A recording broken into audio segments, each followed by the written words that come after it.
वारी करत होतो.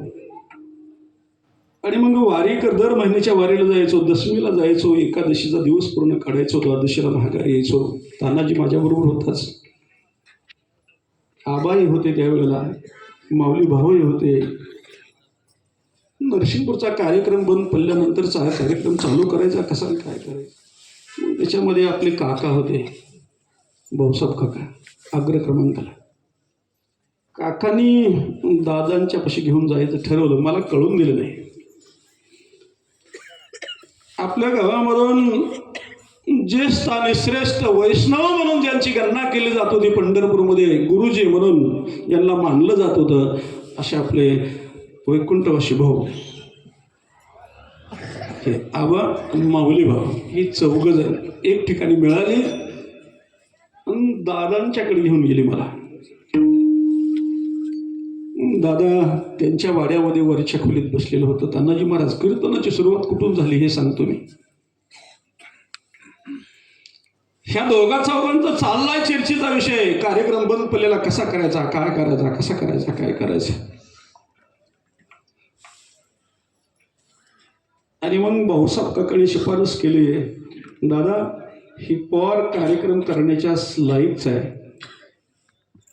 जरी यानं आतापर्यंत कार्यक्रम केलेला नाही, पण प्रवचन करतंय, भागवतातल्या ओव्या सांगतंय, ज्ञानेश्वरीतल्या ओव्या सांगतंय. काका करायचं काय,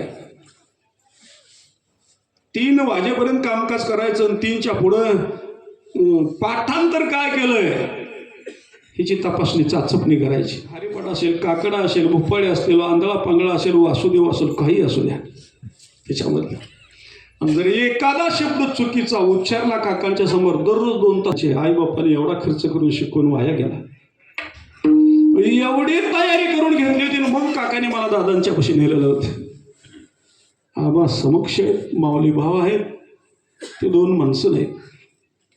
मग ठरलं, यांनी शिफारस केली, दादानं मांडी घातली, अशी सतरंजी अंतरलीन मला सतरंजीवर झोपवलं.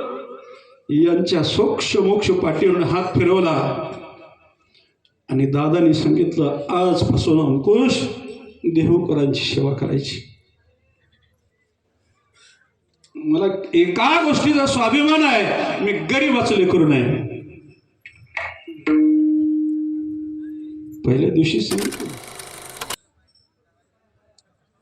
आणि म्हणून आज अर्ध्या महाराष्ट्रामध्ये जर गिरवीकरांचं नाव कुणामुळं झालं असेल तर नाही म्हणलं तर दादांची कृपा.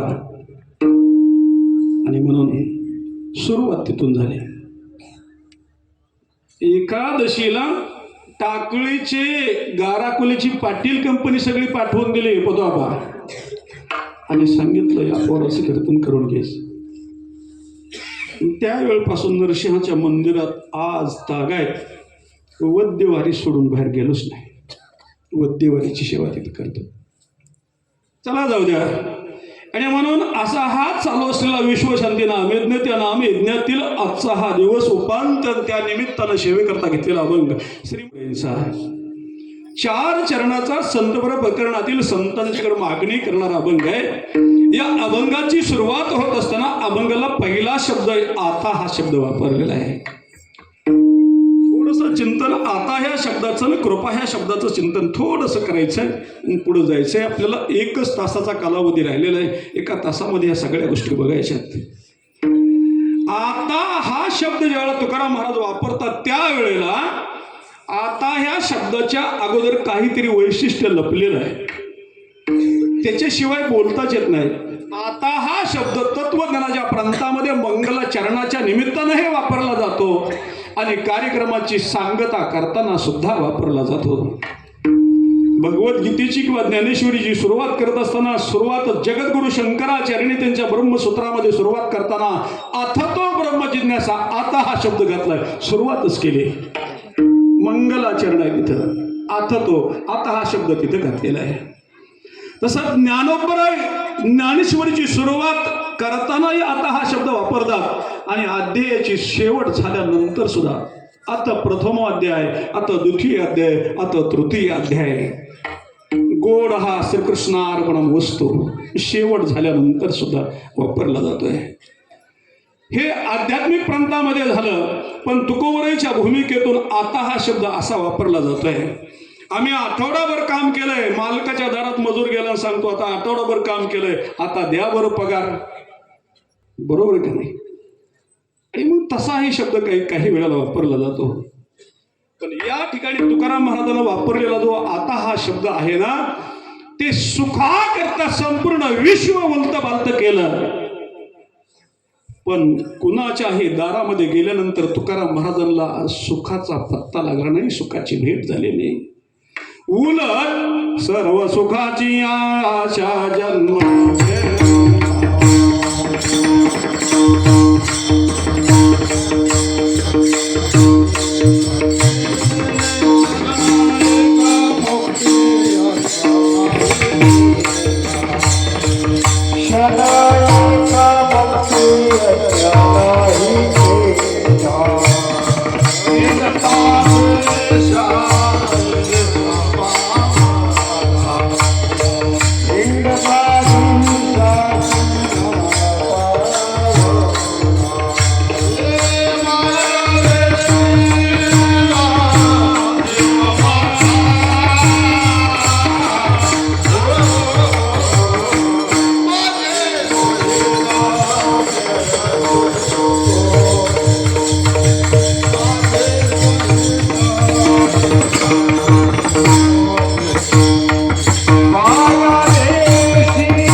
पहिल्यांदा एक महाराज सुरुवातीला जीवाच्या दारात गेले आणि जीवाला प्रार्थना करू लागली, अरे जीवा माझं भलं करण्याचा प्रयत्न कर. पण जीव काय भलं करणार? सुखी नाही जर जीव दुसऱ्याला सुखी कसं करणार? उलट परिणाम तुकोबराईंनी गाथ्यामध्ये लिहिलं, गायाळाचा करिता संग आणि अंगोअंग माकदशे. जीव दुःखी आहे. थोडस चिंतन करतो जीवाच्या संबंधानं. एक तर जीव हा भगवंताचा अंश आहे. भगवंत म्हणतात मम वंशे जीव लोके जीवभूता सनातन. तेव्हा समसर्वेषु भूतेषु तिष्ठन्त परमेश्वरम विनाशत्व विनाशतम अपश्यती स पश्यती. सर्व भूतांच्या ठाई द्वेषाते नेण्याची काही अपकरू नाही चैतन्य का. माझी विस्तारलेपणाचे निनावे जगाचे झाले आघवे. जैसे दूध मुराले स्वभावे त्याची दही बीजची झाले तर अथवा भंगाराची होय अलंकारो. तैसा मज एकाचा विस्तार होते हे जग. ज्ञानोबराय म्हणतात नाना प्रयोजनशील दीर्घ वक्रे वर्तुळे होती एकाचीच फळे तुंबिली. अंगारकणी बहुरशी उष्णता समान जशी नाना जीवराशी परेशो असे. गगन भरी धारा परी पाणी एकच विरा उतजात सारा परेशो असे. ज्ञानदेवा प्रमाणात महानिधान सारवा घटे पो.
विश्व भगवत स्वरूपानं नटलेलं आहे. व्यापक हा विश्वंभर चराचर ज्याची असं म्हटलेलं. संपूर्ण विश्व भगवंत स्वरूपानं नटलेलं आहे. अशा भगवंत स्वरूपानं नटलेल्या विश्वामधल्या जीवाच्या दारात तुकोबराय गेले.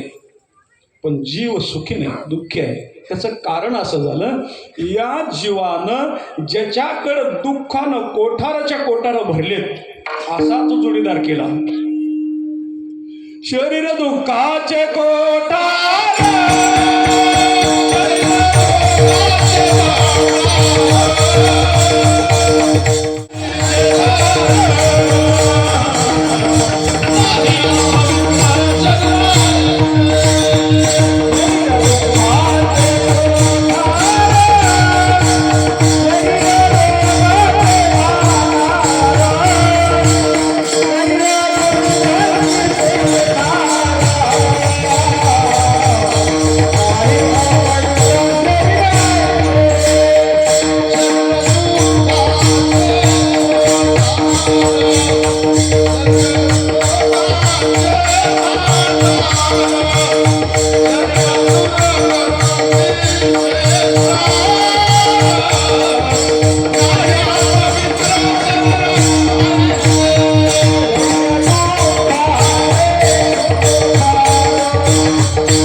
भगवंत सुखरूप आहे. पण सुखरूप असलेला जीव सुद्धा सुखरूपच असायला पाहिजे ना. कसं आहे, आंब्याचं रोप लावल्यावर आंब्याला आंबच यायला पाहिजे ना. मागच्या 5-4 वर्षात एक आंब्याचं रोप आणून लावलं महेश, पण त्याला ह्या वर्षी आता मोहर लागून अशी अशी कवटं लागली ती नारळासारखी. असं होऊ शकतं? अजिबात नाही. पण अध्यात्मामध्ये जेवढा विचार केला जातोय, जीव जर भगवंताचा अंश असेल ना, भगवान परमात्मा सुखरूप पैसा तुझे कोण सांगा ना माझ्या पांडुरंगा सारे केले. जर देव सुखरूप असेल, देव सुद्धा म्हणतात माझाच अंश जीव आहे, जीव सुद्धा सुखी असायलाच पाहिजे ना. दुकानामधली गुळाची ढीप गोड लागते आणि वाटीत फोडून आणलेला कडू लागायचं काय कारण आहे का? शुभम, मी काय बोलतोय कळतंय ना? गुळ फोडून आणलेला सुद्धा गोडच लागायला पाहिजे. पण तसं नाही झालं. देवापासून जीव ज्या वेळेला बाजूला निघाला त्यावेळेला देवाचा विसर जीवाला पडला आणि जीवानं या मनुष्य शरीराची संगती केली. शरीर कसं आहे बघा. शरीर क्लेशरी तापत्र अग्नीची सगळी मृत्यू काशेशी कुरोंडे करून ठेली. हे दैन्याचे दुबते महाभयाते वाढविते सकल रोगाते पुरते भांडवन. माणसाचं शरीर म्हणजे क्लेश तरुची वाडी. क्लेश म्हणजे दुःख, तरु म्हणजे झाड. ज्या वाडीमध्ये दुःखाची झाडं, ती वाडी म्हणजे माणसाचं शरीर आहे. क्लेश तरुची वाडी, तापत्रय अग्नीची सगळं ताप माणसाच्या शरीराला आहेत. एक नाही, कोरोनाचा ताप माणसाला, निमोनियाचा ताप माणसाला, थंडी ताप माणसाला, डोकं दुखायचा ताप माणसाला, गुडघं दुखायचा ताप माणसालाच. ही सगळं ताप माणसालाच आहेत. जनावराला एकच ताप येतो कुठला तरी, माणसाला सगळं ताप येतात. तुकाराम महाराजांना लक्षात येत होतं की ही तिन्ही ताप संतांच्या दारात गेले. आयशे त्रिविध ताप संत संगती, विवेक श्रवणे विलया जाती, म्हणून कीर्तनी बुद्धिमंती, अवश्य श्रवण आरती वैसावे. अनेक प्रकारचं ताप. दुसरा मुद्दा, ठीक आहे एवढं असून ठीक आहे, पण जीवाला मित्र म्हणून भेटलं शरीर, दुःख का होतंय सांगतो. मला वाटतं 8व्या अध्यायामध्ये शेवटच्या श्लोकाच्या आतल्या बाजूला इच्छा द्वे समुत्वेन द्वंद्व मोहेन भारत असतं.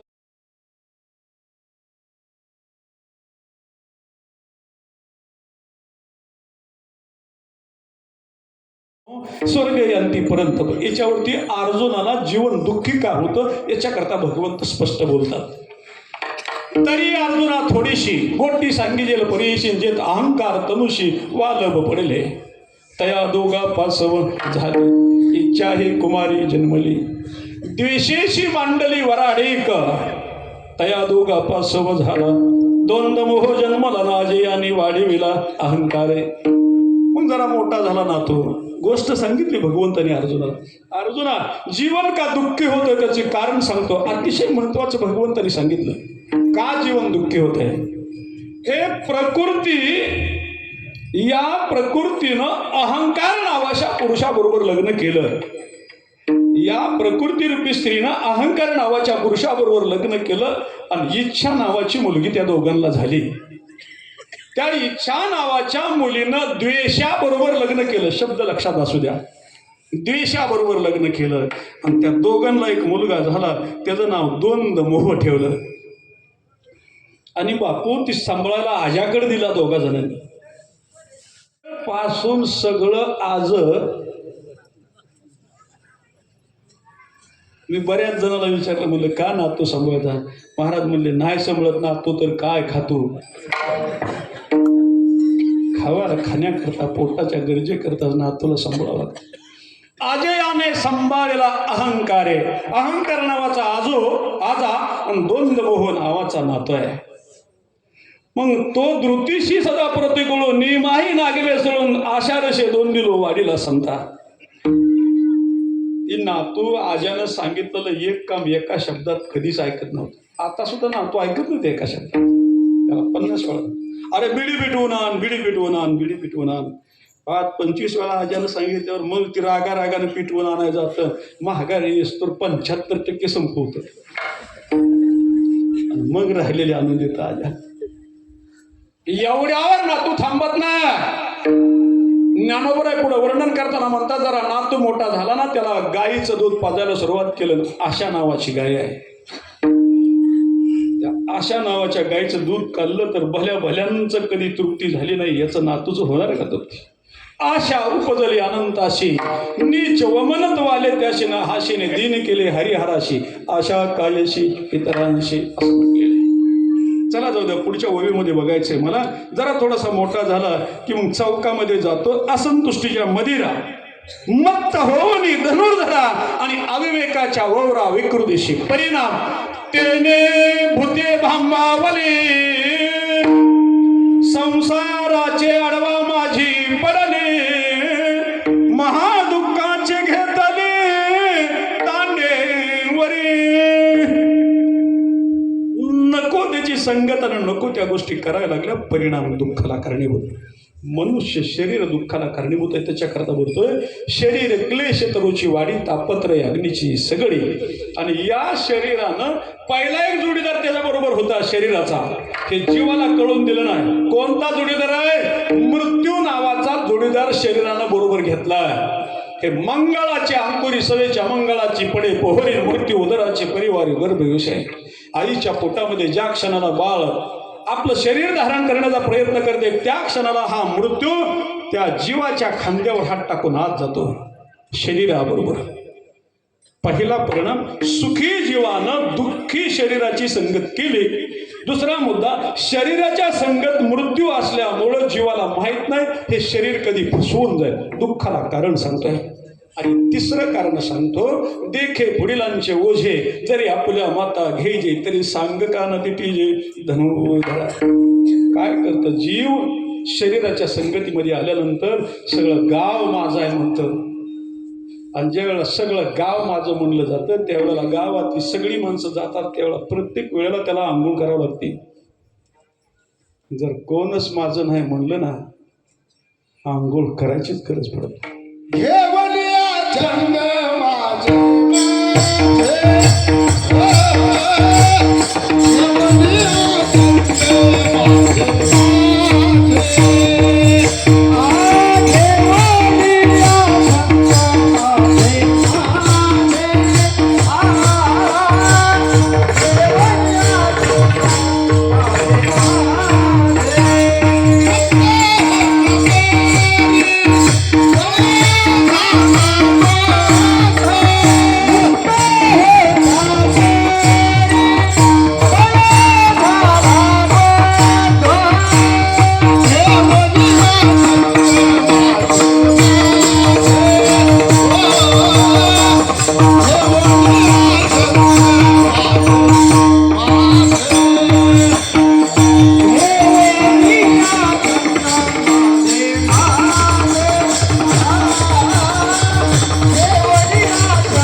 महाराजांनी बघितली. तिथून बाजूला निघाले, संसाराच्या दारामध्ये गेले. संसारामध्ये सुख आहे का बोलले महाराज. त्यातल्या 2 वेळा मी सांगून जातो.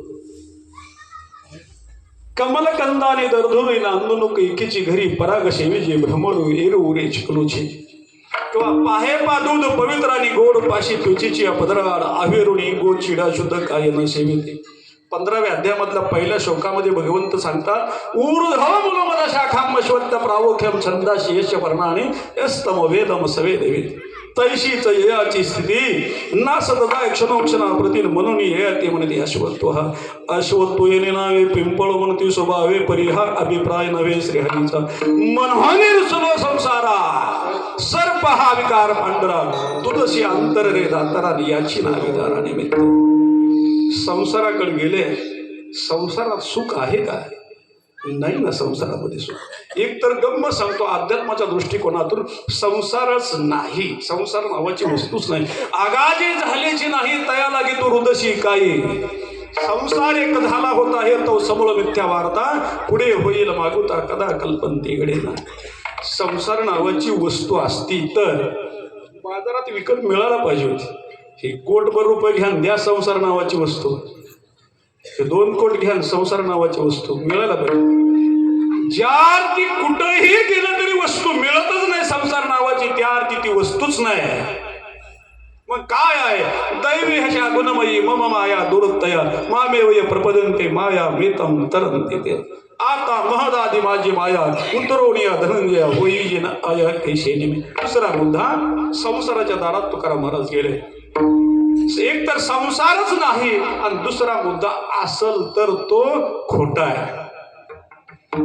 खोट्या संसारामध्ये खरं सुख कसं मिळणार.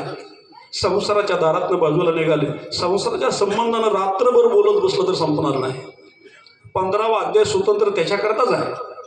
काय सांगत बसायचं किती सांगत बसायचं.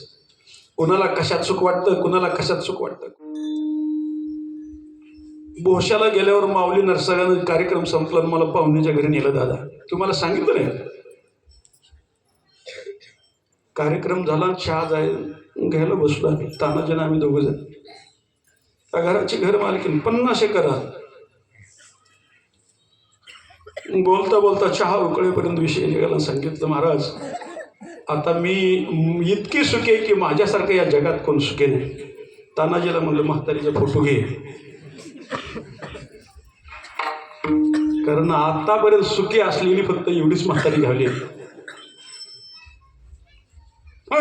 कशामुळे आधी सुखी आहे तुम्ही. काय सुख असण्याचं कारण काय आहे. संसारी जीवाचा सुखाचा विषय एक नाही प्रत्येकाचा वेगळा आहे. ज्याचं झालं नसत त्याला वाटतं झाल्यावर बरं आहे. ज्यांच्या झाल्यात त्यांच्या गाठी घेऊन बघा बरं आहे का. ज्यांचं झालं त्याला 1-2 मुलं झाली मग त्याला वाटतं मुलं बाळ झाल्यावर बरं सुना आल्यावर बरं. ज्यांच्या सुना आल्या ते त्यांचं फोन येते हॅलो हाय का कार्यक्रम कुठे काय आहे नाही सुखाचा विषय. आजी म्हणलं तुम्ही सुखी आहे. सुखी असण्याचं कारण काय. आजींनी सांगितलं माझ्या 2 मुले होते लग्न तर करावंच लागतात. लग्न केलं पण काय झालं नाही म्हणले तुम्हाला माहित ना सुखी असण्याचं कारण जर काय असेल तर ज्या 2 मुलींची लग्न केली त्या दोन्ही मुलींना सासा नाही त्या. सुखाचं कारण सुखाचा विषय कुणाचा काय असेल काय सांगता येणार. म्हातारीचा चहा घेतला म्हणलं येऊ का आजी. आजीने सांगितलं नाही थांबा थोडं थांबा. एक तुम्हाला बोलायचे म्हणले महाराज. बोला म्हणलं काय बोलायचं. आता माझा एक मुलगा राहिला आहे. 10 एकर केळीची बाग आहे 10 एकर डाळिंब आहे 10 एकर पेरूची बाग आहे 5 एकर शेवगा आहे. आता सध्या ते कुटुंब आहे 50 म्हशी होती अशा गोट्यामध्ये आणि लाईटवर दूध आटवलं जात होतं बरोबर आहे का. आणि ते मुलगा अशा 3 चाकाच्या टमटमनं खावा दररोजला नेऊन विकत होता. एकुलता एक मुलगा. आता म्हणली फक्त एकच काम राहिलंय म्हणली महाराज. काय फक्त माझ्या या मुलाचं लग्न करायचं राहिलंय म्हणले. मग आता तुम्ही रोज एका गावाला फिरता असता मग एखादी माझ्या मोबाईलमध्ये 8-10 मुलींचं फोटो होतं सरपंच साहेब. टाकलाच मोबाईल काढून, बघा म्हणलं आजी आहेत त्या मुलींचा फोटो. करावं लागतं इकडे तिकडे फिरत असताना, चहा प्यासतो पाटील असला उद्योग करावा लागतो माणसाच्या समाधानाकरता. काढला मोबाईल टाकला ते 8-10 मुलींचा फोटो. म्हातारीनं ते फोटो मोबाईलमधनं बघितल्यावर म्हातारी इडी झाली. तुम्ही सांगाल ते करायला तयार आहे. त्या मुलीच्या बापाला सांगा 1 रुपया सुद्धा खर्च करायचा नाही. किती लाख, 2 लाख, 4 लाख, 5, 10 लाख मी द्यायला तयार आहे. पण यातली तुम्हाला वाटेल ती मुलगी मुलीच्या बापाला सांगा. मी बी रस्त्याला लागतो गप्पच बसलो. मला माहित होतं हे म्हातारी का बोलून काय सांगताय. रस्त्याला लागोस तर गप्पच बसलो. गाडीमध्ये बसताना दरवाजा उघडला तानाजी ना. आम्ही म्हणलं आजी काय हरकत नाही बघतो. बरं का महाराज मी वाटच बघणार आहे तुमची. गाडीत बसल्यावर दरवाजा लावायच्या अगोदर शुभम मी सांगितलं आजी म्हणलं तुम्हाला एक सांगू ह्या मुलींची आट्ट काय आहे ती तुम्हाला मी राहिलो म्हणलं सांगायचं. पण सांगू का काय आट्ट आहे मुलींची.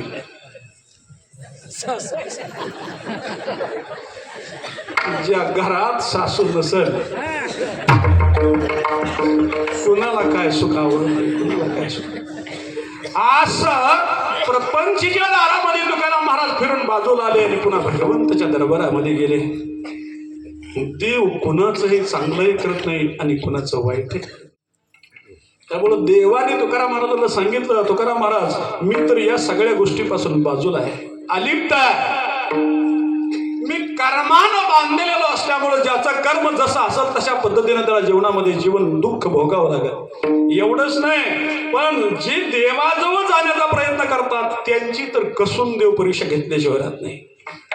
अशी अनेक उदाहरणे. देवा तो कृपा करुणा सिंधू होशी माय बापा मोठा बंधू जीवन सिद्धी साधन सिंधू तोडे शिभव बंधू काळपास शरणंगता वज्रपंजर अभयदाना तो उदार सकळ देवा गोचर होशी अविकार अविनाश. हे तुकाराम महाराजांनी वर्णन केलं देवाचं. पण त्याच देवाचं वर्णन करताना ज्ञानोबराय म्हणतात यम नियम पाप पुण्या महाशे आपण भलतेची गरशी तुझी या थोरपणा भिवणे असावे कवणे शंका विरायाशी प्रत्यक्ष जगी बाटली नारी तिचे स्मरण लोकाशी पुराणी ही डांगुरा पिडता ती पतिव्रता पण तैशी हेराया आवडे ते करशी देवा कवन करी तुझा हे अरे देवा एवढं प्रयत्न आम्ही करतोय तुझ्या दारामध्ये येतोय पण तू काय सगळं नेम आणि यम हे सगळं आमच्या करता तुझ्या करता काय गेहुनी हरी चंद्राचे वैभव राज्य घोडे भाग्य सर्व पुत्र पत्नी जीवन उंबागिरी उपविले नळ दमयंतीचा वियोग